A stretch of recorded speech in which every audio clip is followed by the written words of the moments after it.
Regional School District School Committee meeting. It is 6:30 p.m. I see that David Sanders from Wilbraham Public Access is recording. Is there anyone else here recording this meeting? We will do roll call in alphabetical order. Cheryl Caruana? Here. Tim Collins? Present. Sean Kennedy? Here. Lisa Murray? Rich Rediker? Here.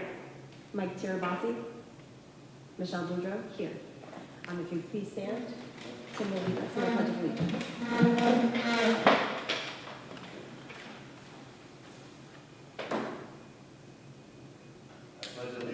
To the flag of the United States of America and to the republic for which it stands, one nation under God, indivisible, with liberty and justice for all. We do not have student representatives this evening, so we are going to begin with old business, the bleachers, and the discussion. The only thing I have to report is that we are in the process of developing a presentation for the next meeting along the lines that was discussed at the last meeting. It will be more succinct and I think help to present the need in a very clear way to the community. I do have to say, I went to that game, the first home game that Friday, and I was sitting with Steve Hale up at the top in the corner, figuring if it goes down, I'm going down with the ship. And everything seemed fine. And then in the second half, I actually stepped down, let the kids have fun, just sitting with Nicholas, he's in the band. And one of the boards broke during the game. So this is, hopefully it's not a forecast or foreshadow, excuse me, of things to come. But, we should really make sure we're putting this on the front burner. Is this presentation going to be shared at the multi-board meeting? Yes, it will. Okay. So this brings us to our next agenda item, discussing the multi-board meeting. So that's actually scheduled for Thursday, October 9th. We have advisory and the Hamden Board of Select, and then we have a member from representative from FinCom in Wilbraham and the Wilbraham Select Board attending. Anything else to add? Any questions? Anybody? Is there anyone from advisory? Yes. Okay. Yes. Okay. So we will continue with the open meeting law document from Liz LaBond, who's the MASC field director. So at the last meeting, some questions came up around the open meeting law. We reached out to Liz LaFond, and she said that she had a document that she thought would be helpful. That document appears in your packet, should be right towards the front. It has a blue border on it. And it talks about the intent of the open meeting law, definitions of deliberation and meeting, goes into concerns about electronic communication, and basically describing the importance of having some caution around matters that are before or may come before the school committee. Does the MASC not come out anymore? They used to do a yearly briefing, but I don't remember in the last few years we've had them come out. We do have them come every year. Liz did come last year and she presented. It was a little bit later. I think she came in November or December of last year. But we have someone Last year? Liz comes every single year. Well, I've been at every meeting and I just slipped my mind again. You were here. I know I was here. Yeah. I've been at every meeting for 10 years. Any questions? 10 years? No, ma'am. Not one. Okay, then we will continue with the Early Literacy Consortium grant. Lisa. Good evening, everybody. I am excited to share some good news from the Department of Elementary and Secondary Education. The Hamden Wilbraham Regional School District has been awarded an FY26 Early Literacy Consortium grant for $190,000. Hamden Wilbraham is one of 7 regional consortia across the state to receive this funding. So a little bit more information on why we received so much is just you've been participating in the consortium grants. We have a very large group of both higher ed and district partners, so we're able to get up into a higher tier for funding, so that's exciting. Our consortium partners are Agawam Public Schools, Dudley Charlton Regional School District, Gateway Regional School District, West Springfield Public Schools, American International College, Springfield College, Western New England University, and Worcester State University. This grant will further support our ongoing efforts to strengthen early literacy education. It fosters collaboration across districts and higher education institutions, helping to build a strong, interconnected network that serves to improve outcomes for all students. Through this grant, both pre-K through 12 educators and educator preparation faculty will have the opportunity to deepen their understanding of evidence-based literacy practices. They'll be able to learn from one another and better prepare current and future educators to meet the literacy needs of all learners. So in addition, grant funding will be used by consortium districts to provide targeted literacy tutoring for students. So Hampden-Wilbraham will be offering the Boost Reading Club again this year as an opportunity for students to access the adaptive literacy learning platform Boost that provides targeted literacy learning to remediate and strengthen skills. We are very excited not only to expand opportunities for the targeted literacy instruction, but also to strengthen our partnerships with higher education teacher preparation programs. Partnerships that support the development of a strong pipeline of well-prepared, highly qualified educators who are ready to make an immediate impact in the classroom. So lots of good work went into writing the grant and lots of good work to come from it. Thank you. Lisa, how are you going to spend that money? Is it going towards specific educators? Is it going to specific programs? Well, it's shared amongst the other districts. So in the budget, we have some money budgeted for professional development. We have money budgeted for materials, and the bulk of the money will be spent for tutoring. So each district provided us with a proposal of how they were going to provide the literacy tutoring. And they were given a set amount of money to do that. So they basically provide the tutoring, and then we, as the primary, the grant applicator, we are able to give them the money. They invoice us and we pay them. So it's, the whole 190 is not for us, but. So I'm seeing, what is it? 8 different schools? So it's Hampden-Wilbraham, Agawam, Dudley Charlton, Gateway, West Springfield, and then the 3 universities, or 1, 2, 3, 4 universities listed are the ones that are going to be helping with the program, or are they also getting this money? They do not get any of the funds for tutoring, but we reach out to them to see if they have pre-service teachers that are interested in maybe providing the tutoring. We were working to make that connection last year.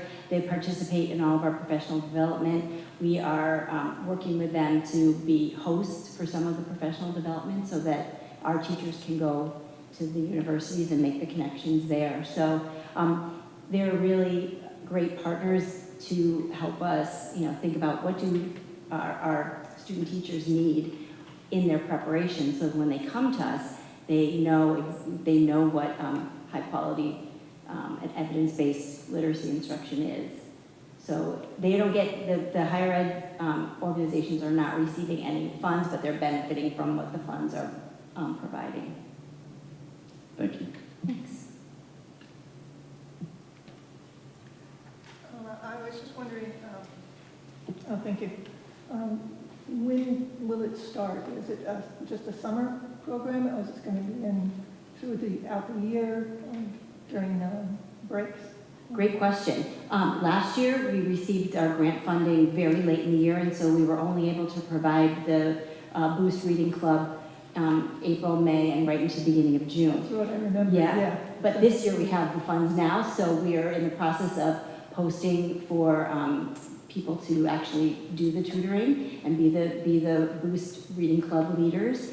And the goal is to start the week of October 20th. So we're hoping to have 2 rounds of about approximately 8 weeks. So we'll use our universal screening data to help us gather and invite students that will be appropriate for the Boost Club. Work on it for about 8 weeks, then get some more middle of the year data. and invite some more people. So 2 rounds, and be done, well before the end of the school year, so we can see the benefit of their hard work. So how many tutoring hours will go into it for a typical child? What it looks, at this point, it'll probably be about, each session is about 45 minutes, and we're looking to give them 2 45-minute sessions a week for 8 weeks. The reason why we keep the sessions short, we're offering it before school. It makes for a longer day, especially for our littlest learners. But also, we want to utilize the Boost reading platform in a way that we don't overuse it. We want to use it for the recommended amount of time. So we want students to be on Boost for no more than 30 minutes per week. So is it a one-to-one construction? There'll be small groups, so no more than 10 students, and different tutors have run their sessions with their own their style. So sometimes there will be 5 or so students working on the computer, while 5 are interacting, reading with the teacher, doing an activity, and switching. So they're not on their computers the entire 45 minutes of the session. Thank you. Yeah, thanks, good question, thank you. Last question, Sure. is transportation being provided? We are not providing transportation. Because of the now tiered structure, it's really tricky, and we really don't want to upset the systems in place now that seem to be running really smoothly. So we're offering it before school, where we have that extra time now with the new start time at the elementary, so we're hoping that will work for families. Are we offering breakfast? Yes, they can have breakfast. As soon as they're done with the tutoring, they can go right to the cafeteria and get their breakfast. Anything else for Lisa? Thank you very much. So we will continue with new business. We are actually going to hold the e-bike safety discussion for our meeting, the second meeting in October. So we will move on to the public higher education resolution to address federal tax and funding cuts. This was an item requested by Mr. Collins. Tim? Yeah, this is a call by some of our allies in teachers unions and other unions across the state to try and make up for the loss of federal money in our higher education situation. And so we're asking school committees to go on the record that we want the legislature to make sure that whatever happens on the federal level, they do everything in their power to protect the services to the children in the public schools and colleges. And that's it. Actually, when I read this over, the only mention that they have is 1, 2, 3, 4th whereas down. Whereas public education provides a highly trained and educated workforce for businesses and industry based in Massachusetts. That's the only that it mentions. I'm afraid that if, what happened last time is when we had all this money coming in, the money was put towards colleges, to make them free for everyone, which is wonderful, but at the expense, I think, of, K through 12 public education. I totally support everything that says in here. The only thing I would say is that I'm afraid that if we do this and we really push this, this is not saying that we are willing to give up some of the funds that we deserve to have for our students for the higher education. I read this and I just didn't see any place where it protected public education K through 12.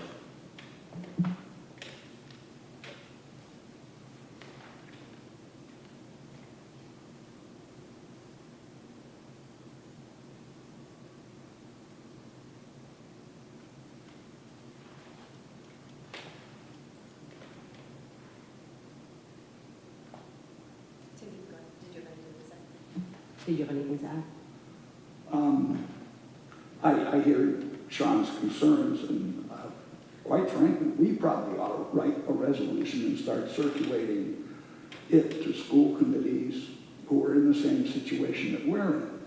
We're being shortchanged by the reimbursement from the state. So I have no problem if we were to do this and then reach out to Pupelo and to our senator and reach out to the school districts, the majority of the school districts in this Commonwealth that are being shortchanged and aren't receiving sufficient funds from the state, so it puts pressure on local property taxes. And has led to shortchanging of many students of hands-on education as far as that's concerned. So I'd be more than happy to sit down with one of our committees and draft such a thing, and then ask our allies to do the same thing that we're doing for them.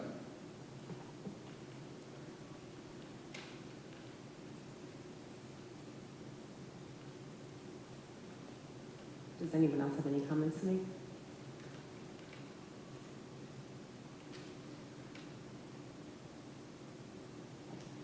I'll move the question. What question? To support this. So we need a motion, we don't have a motion for that. We're just, I think. No one made a motion. Yeah. there's a- Well, I'll make a motion that we support this resolution. Do I have a second? Second. Okay, so questions and discussion. So I feel similarly, I agree with everything that's written here, but I also am concerned about, you know, at the expense of K-12 education. Because we've been there. Yeah, I would support this in a heartbeat if it had a line in there, whereas, or, you know, be it resolved that Massachusetts will not, you know, rob the K-12 public school system to help pay for this. It will come from other areas. I know it does say from the fair share amendment, but I was presented, if you remember, at the committee, there was a giant check. I don't even know where that check is, that said that we were going to get all this money, and we haven't received that money. So I would, you know, I'm still waiting on that. So I understand where they spent the initial money, but I just know the state, and unfortunately it's flashier when you're talking about free colleges, and it's not so flashy talking about free K-12 education. I see that everything says whereas community colleges, except for like the fourth or fifth one down where it says whereas public education. So if they put public education to all of it, you know, that would encompass K-12 and colleges. But I agree with you, Sean. Do you have any comments? Anything you'd like to add? Anything? You know, my thoughts only reflect what's already been said on both sides of the issue. Obviously, I am a strong supporter of higher education, but my bread and butter is making sure that kids pre-K to 12 are taken care of.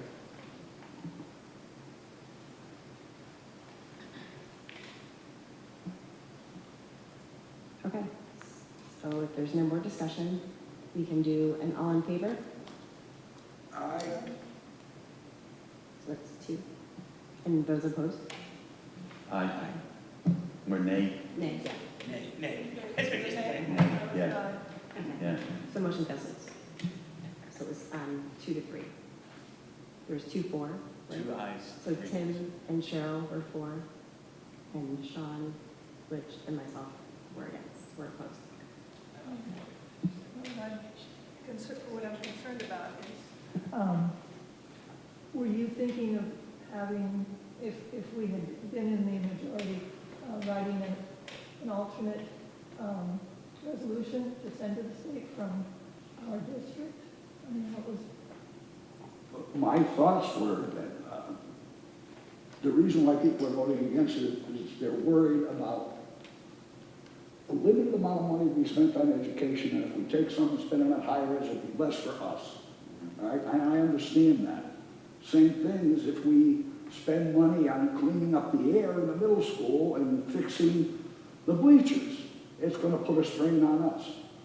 But what I would recommend, since this failed, is that we write our own resolution, identify the 100 However, a number of districts that the superintendent has pointed out to us are in the same position that we are, as being shortchanged but not sufficient funding from the state, puts the strain on our property taxes, and creates all kinds of headaches, and then pass that around, get the MTA, the AFT, and see if we can get them behind this. But school committees who are in the same position that we are should definitely be behind it. So that would be my recommendation, that we turn this over to, I don't know, policy or some committee, and that we write our own, and then devise a plan to reach out to school committees that are suffering the way we're suffering, and communities that have had the same kind of pressure on their property taxes that we have on ours, and try to get some help for K through 12. So that would be my recommendation, that we do something like that then. I'm in support of that.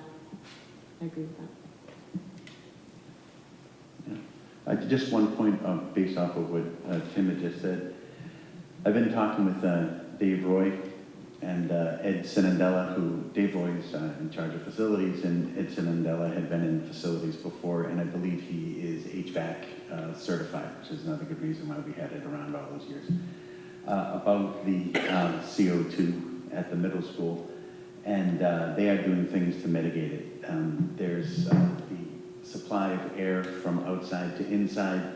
There are certain motors that would open and close that had seized up. They have replaced those.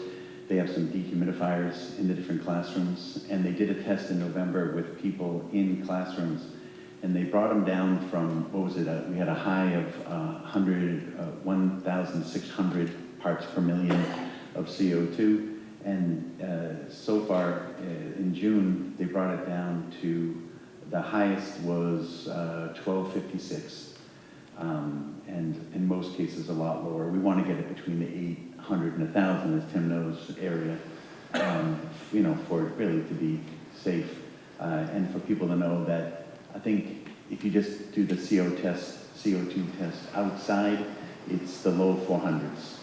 So to get a perspective there, they're doing a really great job in bringing it down as a better than a Band-Aid, let's call it a cast, that hopefully will last us, you know, depending, and they are continuing and they're tweaking, and they're going to get it within the, you know, 800 to 1,000 range. But they did have one that was, the lowest was the band room at 432, which is basically the same CO2 as you'd have with fresh air. So, I mean, there are steps being taken that's really not, you know, costing the district so much, and I just want to congratulate facilities for being forthcoming with the information, willing to help and talk through what they're doing, and doing a great job, I think, of working us in the right direction. That's Dave Roy. Just a question. When they were occupied, was the band room occupied when they did the testing in the band room? I got it right here. The band room that was the lowest had, no, it wasn't. No, it wasn't. But they had classroom 28, that was the highest, and they had 25 people in there. But they had other classrooms that had 22 and 20, and they were just above 1,000. And one class with, in the hallways and everything like that, they were measuring, they're hitting the 1,000 with some more tweaking. Hopefully they can really push it under 1,000. That's ideally where we want to be, between 800, closer to 800, I think, indoors, than closer to 1,000. But a lot better than the 1,600 that we were looking at before, which is double the lowest. So, yeah, and then there's still things that they're working on, and I'm just, this is a priority of his, and I'm glad.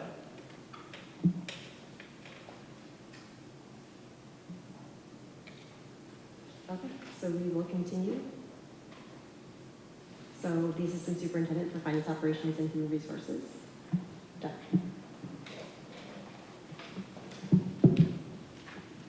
Good evening.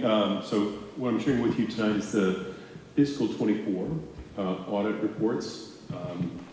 They are much later than is typically the case. They took a while to get done. I think part of that's, you have 3 different people do my role last year, and so that's a piece of the puzzle. I think also the number of companies that do auditing in the state of Massachusetts for school districts is dropping, and there's a lot of consolidation, so they're challenged to get them all done in a really quick and timely way. So that's a piece of it too.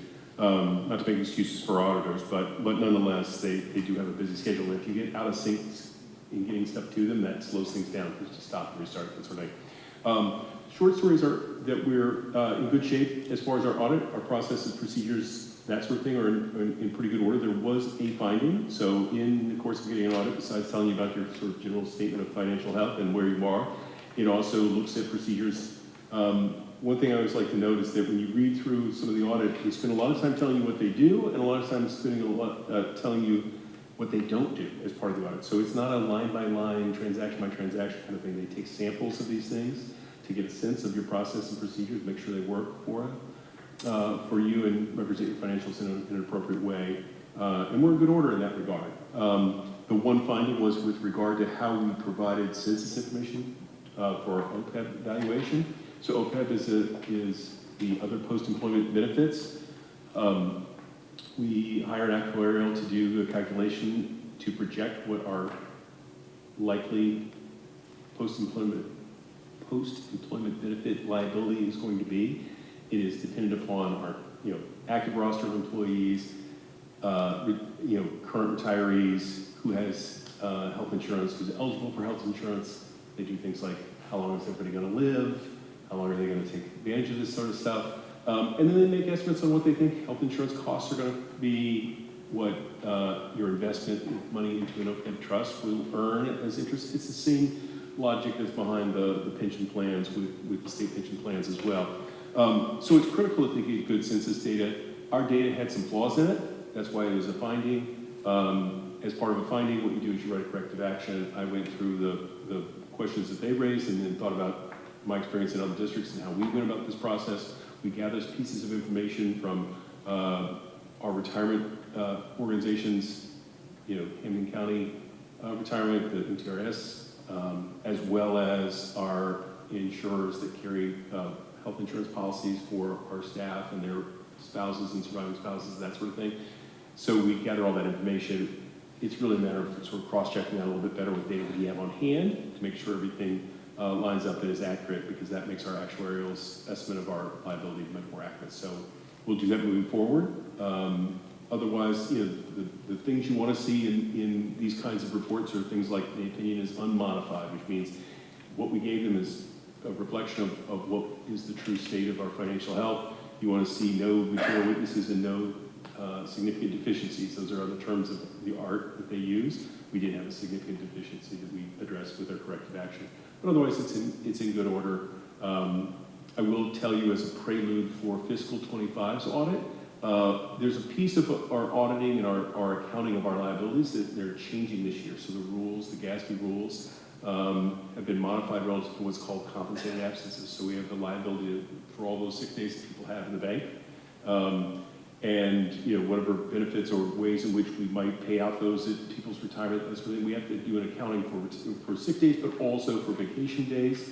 The rules around that have changed slightly. It will likely boost our number a little bit, as it will for every other school district across the nation, quite frankly. So it will have an impact. They'll probably comment and discuss that in the notes section of next year's or fiscal 25's audit results. So I'll just give you a prelude. That's likely to be in there for this coming year's audit.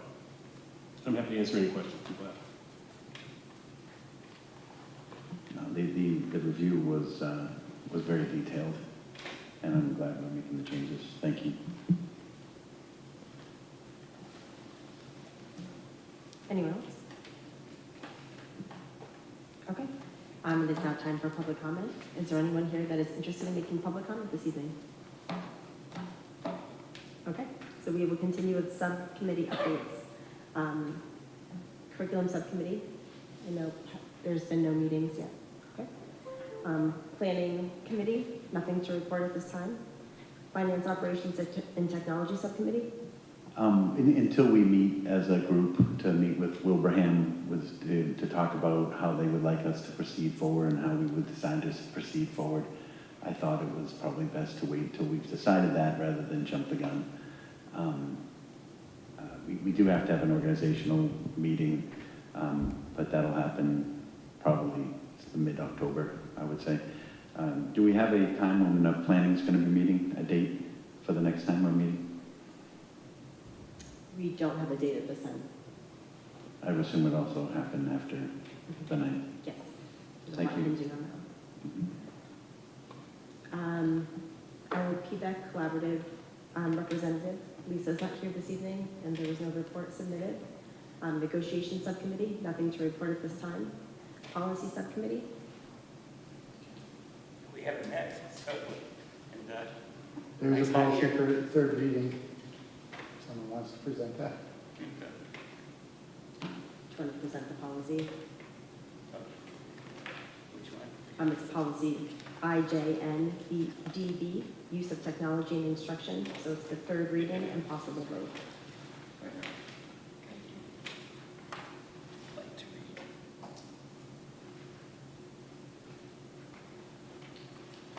Just the first one, the first page,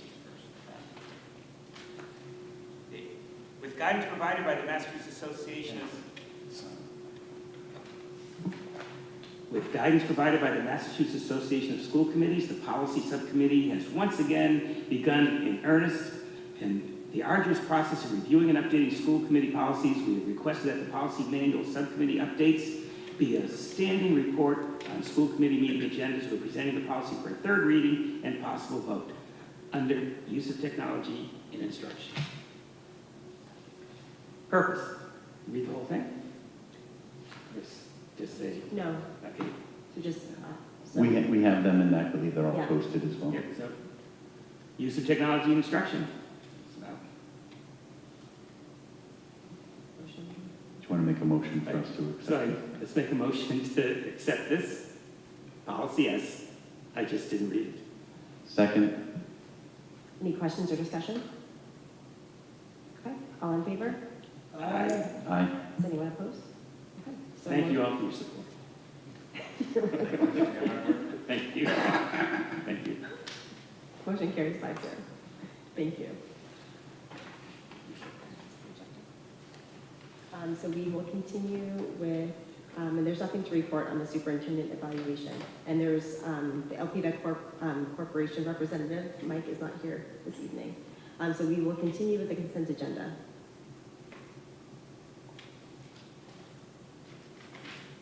May I have a motion to approve the consent agenda? May I have a second? Second. Okay, any questions or discussion? Okay, all in favor? Aye. Aye. Is anyone opposed? Okay, so motion carries 5-0. So we will continue with the superintendent's update. Thank you. One of the most daunting and arduous tasks in the strategic plan is developing a public-facing version of the vertically and horizontally aligned curriculum for families. Lisa can tell you that I usually begin our weekly meetings by asking, so how are we doing on the website? How are we doing on the curriculum? And at this point, it's a nice time for a status update because Lisa has hit some of the big chunks into place. So we have a more or less complete English language arts curriculum on the website. We have a more or less complete mathematics curriculum on the website. So now families can, who are wondering and wanting to know what their child's educational journey is going to look like, can visit our website and know more or less what their child will be learning for the next decade. So we're not going to talk about the entire decade of a child's life, but we did want to sort of show you the website and how it works. So I'll turn it over to Lisa. I am very happy to share the strategic plan update tonight. As Dr. Provost said, the action steps from the strategic plan talked about two things: establishing and implementing the pre-K to 12 curriculum councils that would, secondly, create and communicate parent resource guides and explain and show a student's educational progress through their years in the district in an aligned way. So it was a daunting job. In 2023, you may remember that the ELA and math curriculum councils were formed, bringing together representatives from across the K-12 grade levels. And their goal was to develop the vertically aligned curriculum maps that are also horizontally aligned across grade levels through both towns. That the maps outline the key knowledge and skills students are expected to learn at each grade level in both subjects. So the council members worked very hard, and the process took longer than we could have imagined. Council members reviewed our high-quality instructional materials and existing curriculum documents, and they worked collaboratively to ensure the alignment with the Massachusetts curriculum frameworks and coherence from one grade to the next. So there were a lot of moving parts to go in there. Council meetings were filled with rich conversations about teaching and learning, offering valuable opportunities for educators to gain insight into the challenges and priorities at other grade levels. That was a side benefit that we didn't really anticipate, but heard from so many of the council members about how hearing what 7th grade ELA or math challenges were, or how things were presented differently, was so valuable in thinking about, as Dr. Provost said, the journey from pre-K to 12.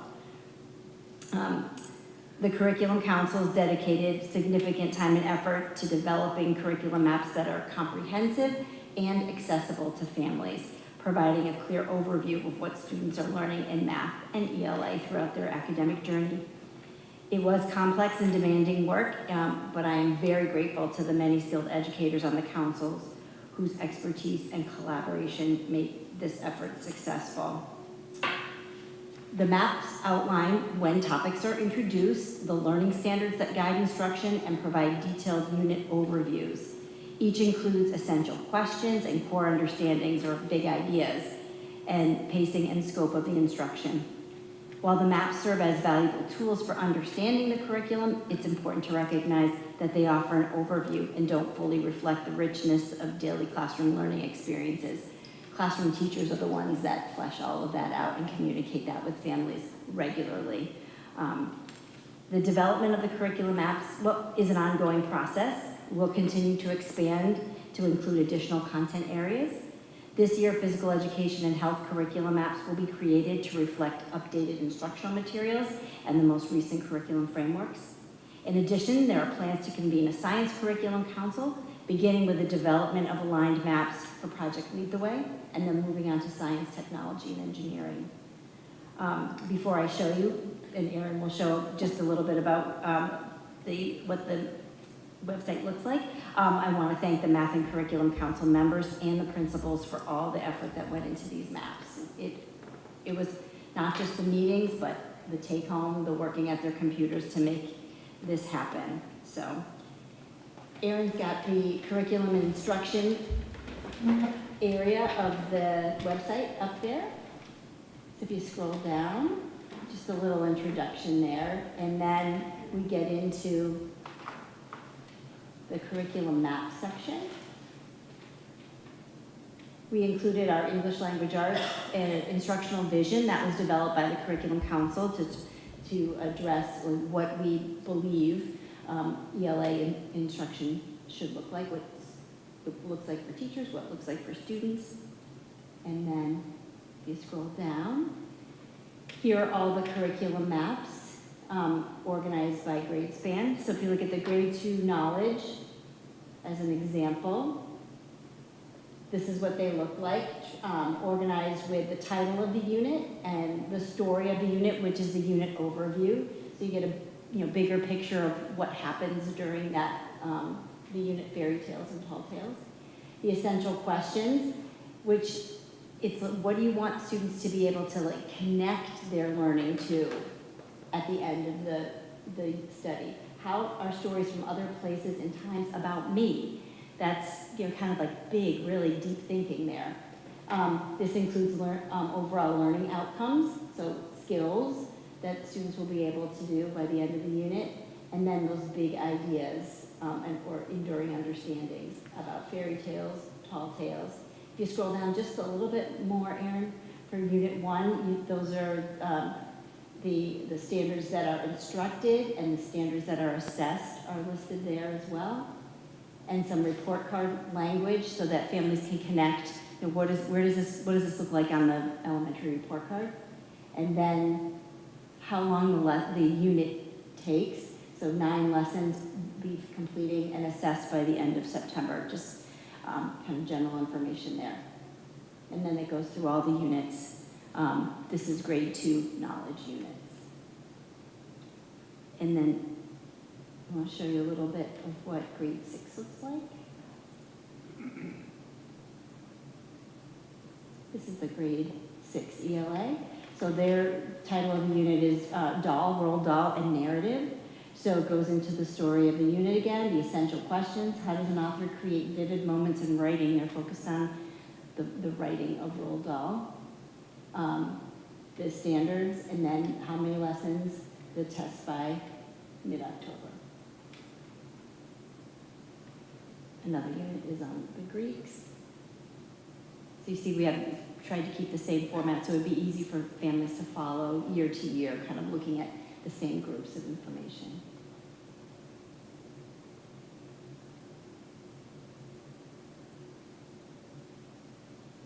And Aaron, can you hop over to the math? We can show. You scroll down a little bit more, you see the math instructional vision.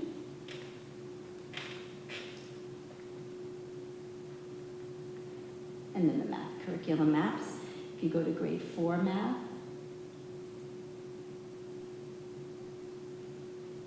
you can click that, maybe make it a little bit larger on the plus sign down at the bottom. Yeah. So factors and multiples, that we have a story of the unit, the essential questions, how do I use area of rectangles to make sense of groups, the big understandings, all the standards that are addressed, the connection to the report cards, and then the testing, when will that occur?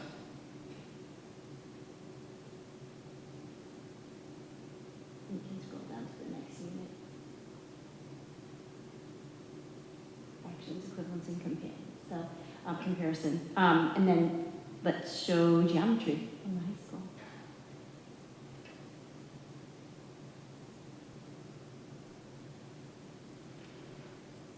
The high school had very comprehensive maps that they use for teaching and learning.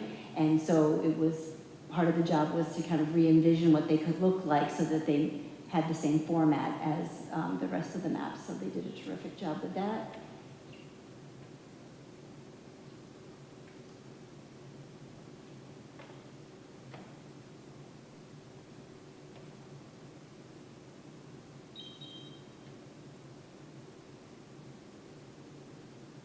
And that's just a couple of examples of what the maps look like. Do you know if this is linked? So I see that it's on the district website under curriculum and instruction. Is this linked on every school's website? I don't believe so, not yet. That was something that we were talking to our website consultant about doing, just to make it easy. So if parents are on the Green Meadows site, they can click it and it'll be linked to it. So that would be the goal. Okay, thank you. Fingers crossed I can actually do it. Okay, thank you. And it is live now? Oh, yes. Okay. Yep. And will you be adding like AP and ICP to the curriculum? That's a good question. I mean, one, as we got into some of the higher level, especially math courses or ELA courses at the high school where they were very, very specific topics that they were delving into, it was just a little bit trickier for us to show it in our first go around. But yes, definitely we want to include those. And ICP, we haven't done that yet, but as we have the ICP framework and look at all the different courses that students can take, how can we display that in a way that, again, is easily accessible and gives parents and families the information. So the goal would be to do this across all subject matter, correct? Sure.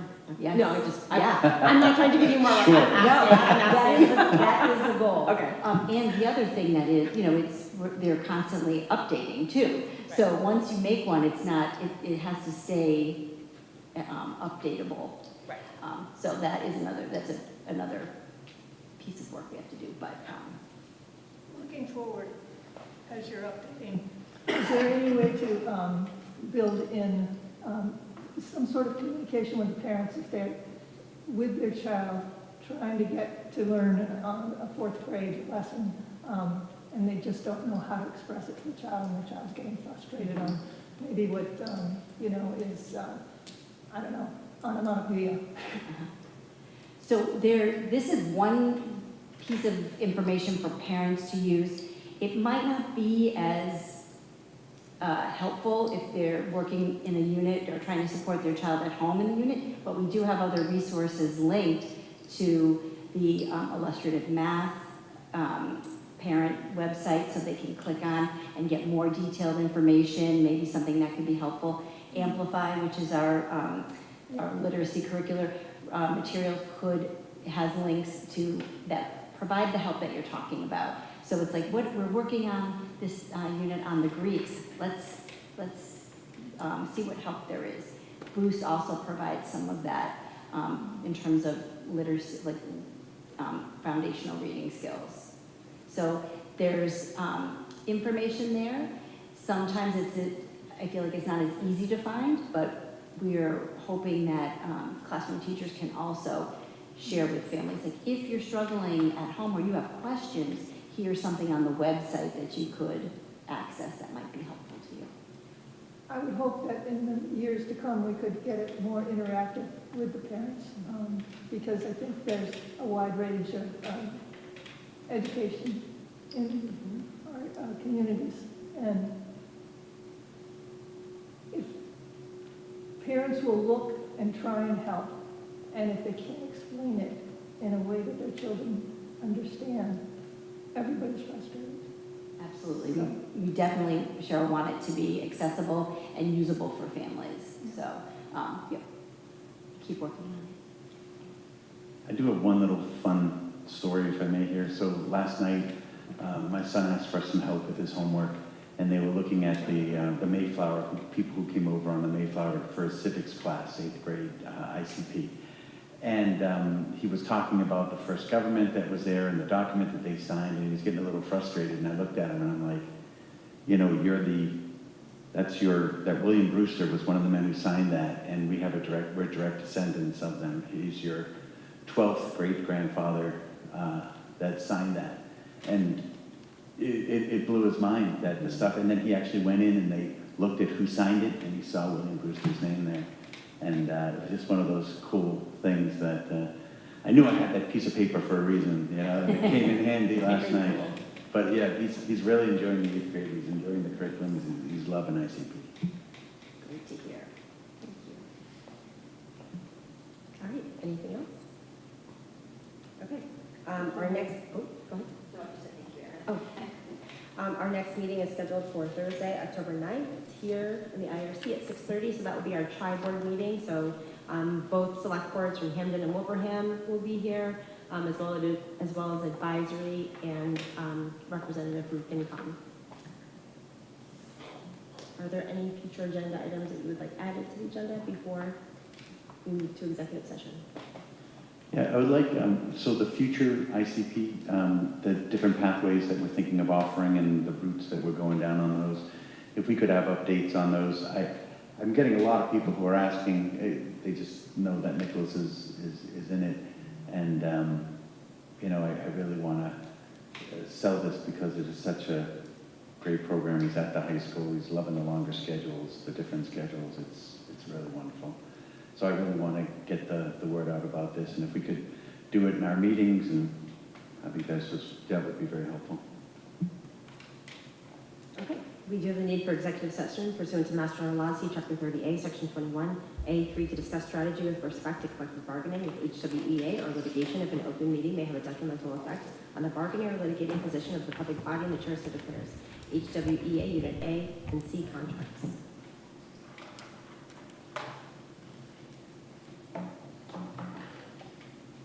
Can I get a so moved, please? Will somebody say so moved? May I have a second?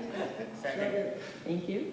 So we'll do roll call to move into executive session. We will not be returning to open session. We will be adjourning from executive session. So we'll do roll call. Cheryl? Tim? Yes. Sean? Aye. Rich? Yes. Myself, aye. We're now in executive session, 7:20 PM. Thank you. Sounds like you're feeling all the bad things that happened to the truck.